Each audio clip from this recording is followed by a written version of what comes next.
Let's talk about the dilemma that I face as YouTube channel owner and publisher of YouTube videos. YouTube obviously is a publishing platform, and each of us, each YouTube creator, each YouTube channel owner has a certain platform within which to publish videos, and obviously the size of your platform is going to depend on the number of subscribers you have and how successful you are at getting your videos distributed by, pushed out by the YouTube algorithm and so on. But regardless of the size of your platform, every YouTube owner, every YouTube channel owner has a difficulty or a dilemma. Sometimes you will publish a video that is controversial or that elicits quite a lot of comment and a lot of commentary, and when you do that, you obviously have a choice in terms of allowing comments to be published and not allowing or not permitting certain comments to be published. And this is the dilemma that a person faces, especially when it comes to a controversial topic like, for example, COVID-19, pandemics, medical stuff, vaccinations, compulsory vaccinations, and so on. This whole area is an area that engenders a lot of debate, a lot of opinion, heated opinion, strong arguments, strong opinions, and so on and so forth. Not only that, but there has been court challenges on the basis of, for example, the allegation or the contention that people's freedom is being done away with as a consequence and as a byproduct of the legislation and regulations that have been brought in. And Gemma O'Doherty and John Waters are obviously high profile exponents of the legal system, of the court system, and their applications to have findings of unconstitutionality against the various pieces of legislation brought in have failed, and have failed abjectly. However, there are other challenges coming, and that is perfectly fine, that's perfectly understandable, that's perfectly acceptable in a democratic society. People will have different opinions, and they will sometimes end up in court looking to challenge those opinions, or challenge legislation rather, and put forward their version of events, their opinions, as being more acceptable or accepted in the particular issue at hand. However, when it comes to YouTube and YouTube channels and YouTube comments and so on, a person like me feels or finds a dilemma or faces a dilemma. And the dilemma is this: do I publish everything or do I publish some stuff? And if I only publish some stuff, that's comments now I'm referring to, if I only publish some comments, how do I choose? How do I set myself up or operate as a sort of a censor? That's a difficult task, it's a difficult job, and it's not one that I feel that I should be doing. But sometimes assertions and statements are made and put forward as facts, when in fact they're not facts, and they're downright dangerous. They're dangerous assertions. So people certainly have a perfect entitlement to their own opinion, but they don't have an entitlement to their own facts. And that's where the difficulty and the dilemma faces me and other people who have YouTube channels. Do we allow everything in terms of comments to be published?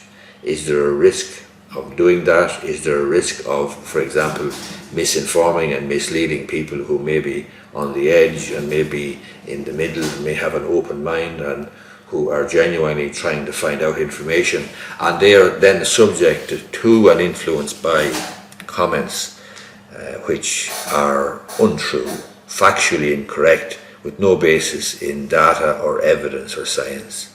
Where do I draw the line?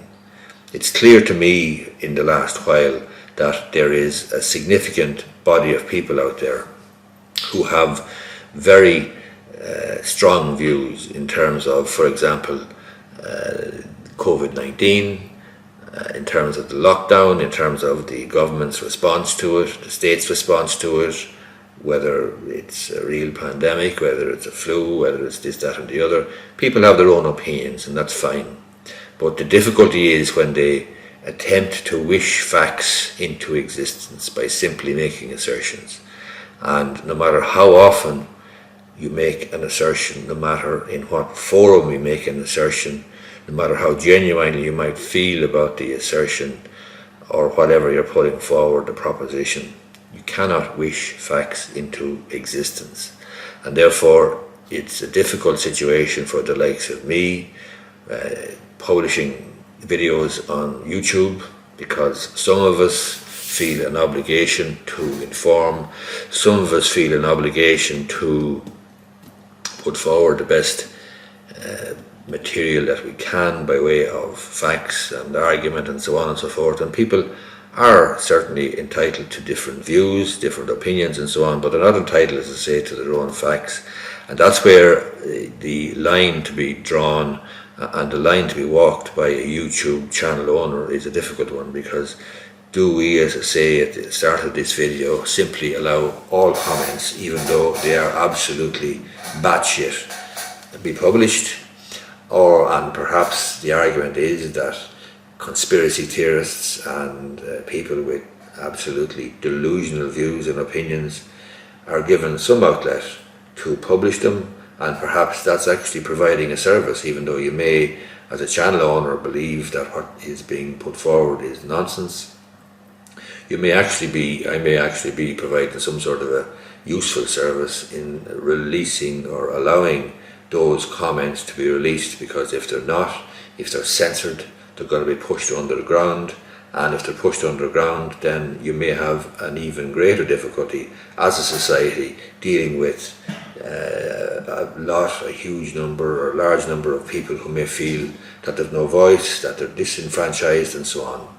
So anyway, it's just an idea that I have had, it's just a dilemma that I face. YouTube is a fantastic platform, it's a fantastic platform for me and for many other people who have completely diverse views, and I respect those views. What I don't accept and don't respect, though, is the spreading of misinformation with no basis in science or data or evidence. And the difficulty then, and the dilemma for me and people like me with a YouTube channel, is how do we deal with that in terms of comments? Do we, as I say, censor them? Do we publish everything? Do we publish nothing? That's difficult. That's a difficult question, and I'm not sure about the answer.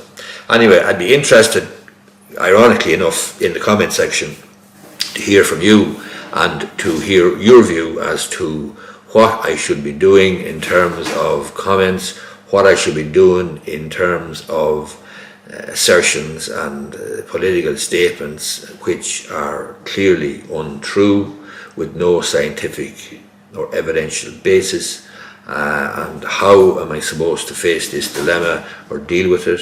Facebook, for example, have been heavily criticised in the last number of years about the abuse of the platform by certain advertisers and certain right-wing groups and certain other groups as well. And yet Zuckerberg is saying to House committees in the United States, it's up to the politicians to legislate for this. We have free speech, we have freedom of expression. Where do you draw the line? Is a social media company, is a private individual like me, are we supposed to be some sort of a censorship board to deal with these types of comments? As I say, that's the difficulty. Mark Zuckerberg in Facebook, the guy in Twitter, Jack Dorsey, whatever his name is, Twitter have the same problem. Other social media platforms, including YouTube, have the same platform or have the same difficulties, and they have taken down many videos belonging to certain people. For example, Dolores Cahill's videos, I understand, have been taken down on certain platforms, including YouTube. That's an element of, though, or that's an example of that type of censorship. What the hell am I supposed to do? I mean, what is an ordinary individual with limited resources who is just trying to make a living, making videos, putting them on YouTube, having a discussion, using the platform, building something perhaps, that in later years they'll be happy with or whatever. What are we supposed to do? Anyway, as I say, I'd be interested in hearing your comments in the comment section down below. Keep them reasonable.